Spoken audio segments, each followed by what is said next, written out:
Magandang hapon, Pilipinas. Kasama ang buong puwersa ng News 5. Ito ang Frontline Pilipinas Weekend. Humaharurot na kotse, sumalpok sa poste sa katumaob sa Maynila.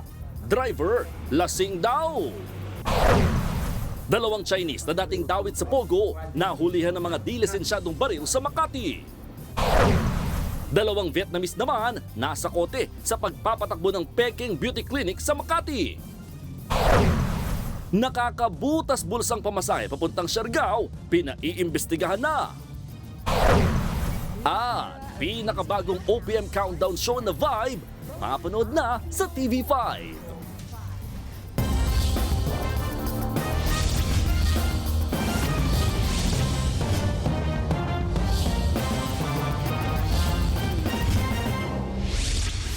Tumaob ang isang kotse matapos sumalpok sa poste sa Maynila. Ang driver lasing umano. Nasa frontline ng balitang yan, si Nina Ongpauco.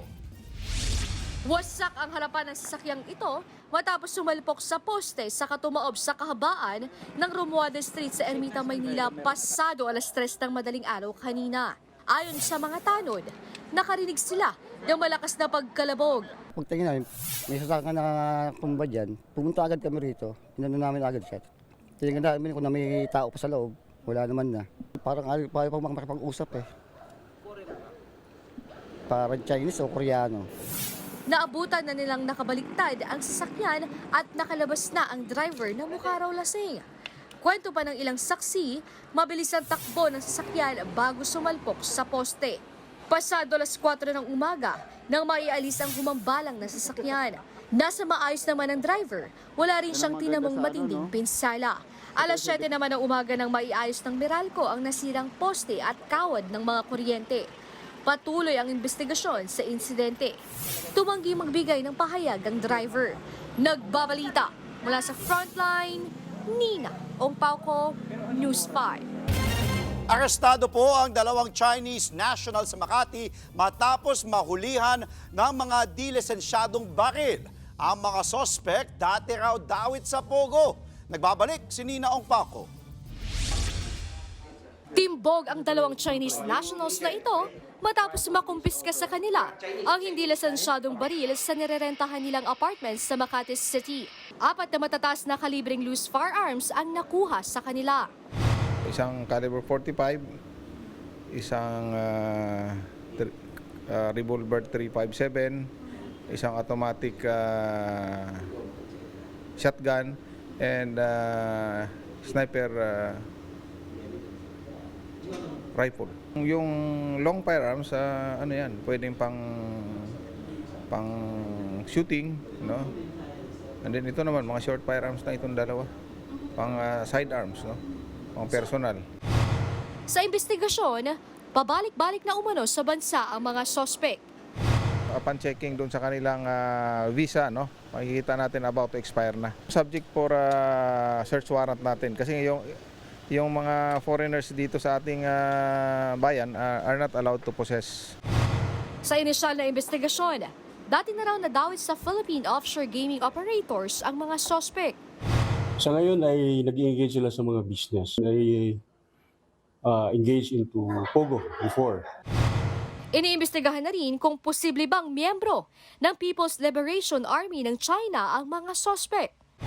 I-verify pa natin, no, yung presence ng flag na nakita natin. I-check natin yan sa kaukulang authority kung ano talagang kinalaman ng flag na to.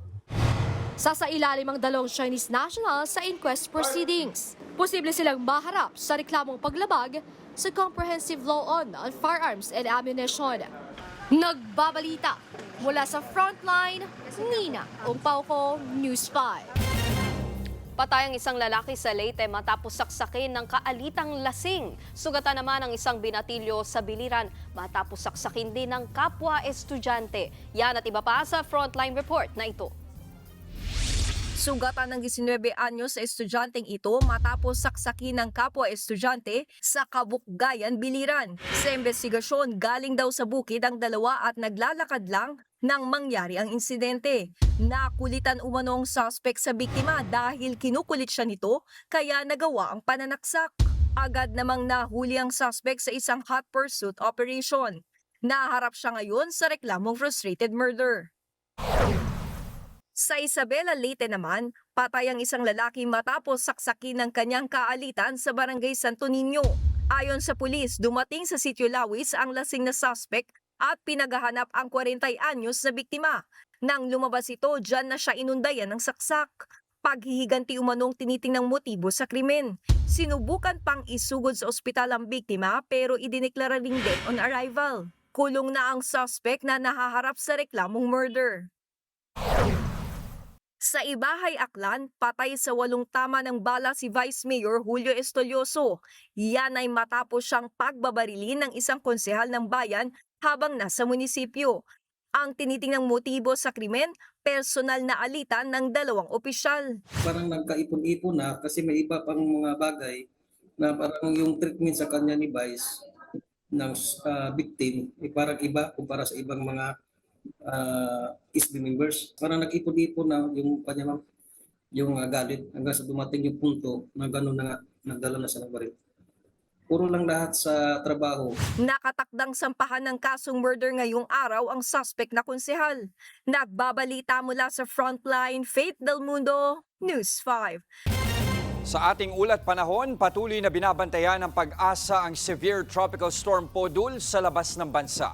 Huli itong namataan sa layong 2,175 kilometers sa silangan ng Hilagang Luzon. Posible itong pumasok sa bansa bukas o sa Lunes at tatawaging Bagyong Goryo. Samantala, hindi naman na nakikitang lalakas pa ang low pressure area na dating si Bagyong Fabian. Sa ngayon, walang direktang epekto ang 2 weather system sa bansa.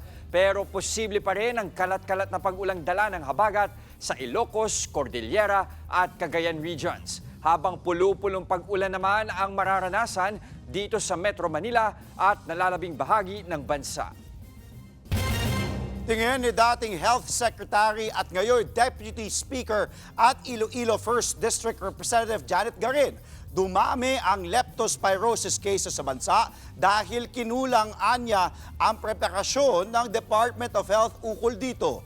Kinwestiyon din ng mambabatas kung saan pinire-precision ang mga gamot na doxycycline na ginagamit panlaban sa leptospirosis. Dati na raw nilang inapela sa DOH na imbes na sa National or Regional Office, dapat dalhin ang mga gamot sa mga eskwelahan sa mga LGU para mas mabilis ang access sa gamot na dapat ay nainom agad ng pasyente sa loob ng 24 hanggang 72 hours. Dagdag ni Garin, failure of communication at failure of implementation ito sa parte ng DOH. It's very painful to see people dying, to see people critical in the hospitals for an illness that should have been preventable. Umani ng 2 parangal ang Metro Pacific Tollways Corporation o MPTC sa katatapos lang na 2025 3G Awards. Ginawaran ng 3G Best Corporate Social Responsibility Award ang MPTC para sa suporta nito sa Child Road Traffic Injury Prevention Program.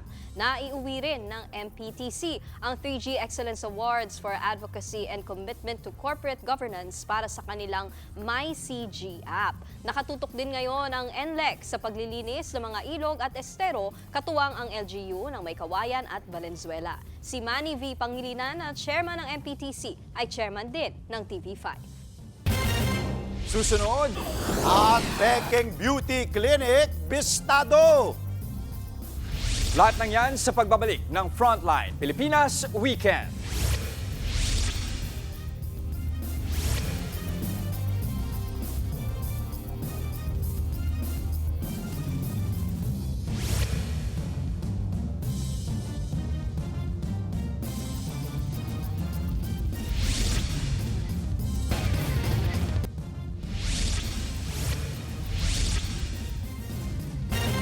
Natimbog ang dalawang Vietnamese dahil sa pagpapatakbo ng illegal na beauty clinic sa Makati City. Na-entrap ng mga pulis sa mga suspect na naaktuhang nagsasagawa pa ng aesthetic procedures. Ayon sa Southern Police District, nagsasagawa sila ng Botox injection at dermal filler applications kahit na walang lisensya. Nakumpiska sa clinic ang mga vial ng Botox, syringe, anesthesia at iba pang mga medical paraphernalia. Mahaharap sila sa reklamong paglabag sa Medical Act of 1959. Inireklamo ng mga turista maging ng mga mismong taga-Siargao ang mahal na pamasahe papunta sa isla. Umaabot na raw ng 18,000 pesos ang one-way na flight mula Maynila patungong Siargao. Nasa frontline ng balita si John Roa ng News 5 Visayas. Kilala bilang surfing capital ang Pilipinas. May white sand at malinaw at asul na dagat. Talaga namang nangingibabaw sa ganda ang Siargao. Yun nga lang, ang mahal naman ng pamasahe. Ang magkasintahang ito na mula sa Spain, dumaan pa sa Manila at Cebu para makapunta sa Siargao. Kaya ang laki raw ng gastos nila. 3,000 euros. Yes, 3,000 But euros. in pesos, there are like 180,000 pesos. We can pay for it, but it's a little bit expensive. We have been to other places that were cheaper. Kahit nga mga lokal sa Siargao, umaaray sa mahal na pamasahe. Ay nako, 15,000 yung pamasahe. That's very expensive. Sana mas mura yung pamasahe para mas maraming taong makakapunta dito sa Siargao. Ang dinadaing na yan ng mga lokal at turista gustong paimbestigahan ni Senador Mark Villar. Binanggit niya sa kanyang resolusyon ang presyo ng one-way direct flight mula Manila hanggang Siargao. Mula 3,000 pesos noong 2017 at 7,000 pesos noong 2023, umakyat na raw yan sa 18,000 pesos ngayong 2025. May promo fare naman minsan pero dapat early booking. Aminado ang Tourism Office ng Siargao sa mahal na pamasahe. Pero pati pagkain, mahal din daw. Compared to other places, mas mataas po yung presyo ng mga bilihin dito sa Siargao. That's part of the growth po ng tourism. Nangako naman ang Department of Transportation at Department of Tourism na gagawa nila ng paraan ang mahal na gastusin sa Siargao. That is a more complicated problem that we have to solve holistically with the help of the DOT. This kind of development mahimong sustainable ang tourism industry din sa Siargao. Nagbabalita mula sa Frontline, John Roa, News 5. Susunod, lalaki sa cruise ship sugatan sa nabutas na water slide. At star maker at direktor na si Mr. M, balik TV5 para sa Vibe. Huwag kayong bibitiw, magbabalik ang Frontline Pilipinas Weekend.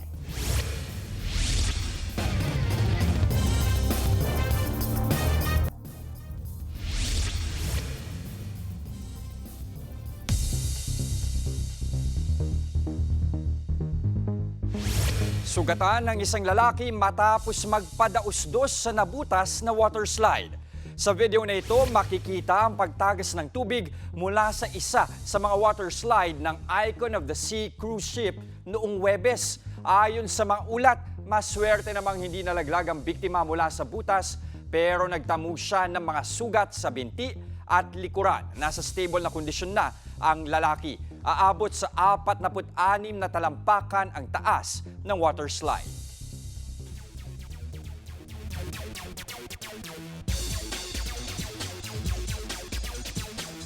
Lumalaban pa rin po ang Gilas Pilipinas para umabante sa FIBA Asia Cup 2025 sa Jeddah, Saudi Arabia.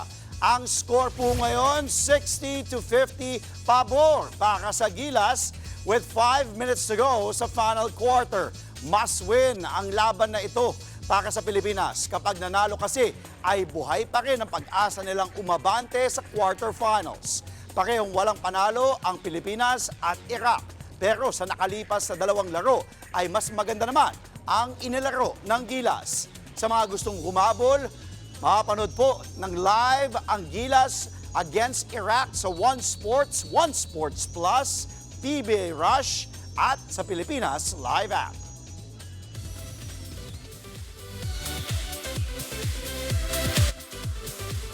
Nagbabalik TV5 ang iconic star maker at direktor na si Johnny Manahan o mas kilala bilang si Mr. M para sa coolest countdown show sa bansa, ang Vibe. Say nga ni Mr. M, masayang makatrabaho ang Gen V dahil nakakabata raw. Pero bukod sa pagiging direktor, very much hands-on din sa creative si Mr. M. Mula sa concept ng Vibe, packaging ng Vibe Jocks, at pag-discover ng Gen V. Mapapanood na mamayang 6:30 PM ang primer ng Vibe dito sa TV5. At bukas naman, 6:45 PM, mag-uumpisa ang countdown. At para laging updated sa Vibe charts, buong linggo tayong tumutok and vote for your favorite OPM song and artist. Ayun, primer na pala mamaya. Yes. Yes. Bukas, ipapalabas na nga, 6:45, di ba? Hanggang 7:45, Bisaya. Ang Vibe na ilang araw natin inabangan. Magsisimula na, finally. At Oo. syempre, dahil nga dyan, May pa-primer din Vibe tayo box dito. tayo. yes, Sarili meron natin tayong pa-primer. pa-unboxing. Gusto ko lang din banggitin ha, dahil ako proud ako na Mr. M. Anak ako ni Mr. M. Oo Dumano ako kay naman. Mr. M. 1998, nung ako'y sumali sa Star Circle Batch 7, kasama si Alessandro De Rossi, Jody Pa-age Santa reveal. Maria, Desiree Duvalle. Sabi pa nga lang ako anong ginagawa ko noong 1998, pero wag na lang. Hindi ka pa yata pinapanganak. Ako 2 years old. Pero Mr. M, I'm rooting for Vibe, proud of you, and exciting yan, lalo na sa mga kasama sa Vibe. At eto na nga Alamin na po, natin. ang ating i-reveal dahil isang tulog na lamang, Vibe na sa TV5. Yun. Ay, purple din, Yun, syempre. syempre. O, may pa-letter, may Yan. pa-letter. O, basahin natin ang Kasama. pa-letter. Ayun. At may bukas headset na. tayo. Sige, Nikki, pakita natin. Bukas na, the hottest OPM show is about to drop at ready na ba kayong maki-countdown? Tara na, Vibe! Ayan na Yun po. naman. Bukas na ang Vibe live sa TV5. Isang headphones po dahil isang tulog na nga lang. At Jess, dahil nga music siya, dahil may mga Vibe Yes. Jock tayo, kaya ibinigay sa atin ngayong araw ay headset. Ready your headphones dahil akin ba bukas to? maririnig nyo na ang countdown natin. Dahil sa ng akin siya, pinaka Tasha. malalakas na OPM music sa Yes! bansa. Support OPM, Of yun ang course. kinaganda nun. At syempre ang ating mga Vibe Jock, abangan nyo po bukas yan. Sina Ana Ramsey, Dylan Menor, marami pang iba. Abangan nyo live na live sa TV5, ang Vibe, Be The Vibe, 6:45 PM, August 10, Linggo. Ayun, at yan ang mga impormasyong dapat Akala ko ninyong suot mo pa malaman. rin Mga balita para sa may alam at may pakialam. Kami ang inyong mga kasangga sa Frontline Pilipinas Weekend.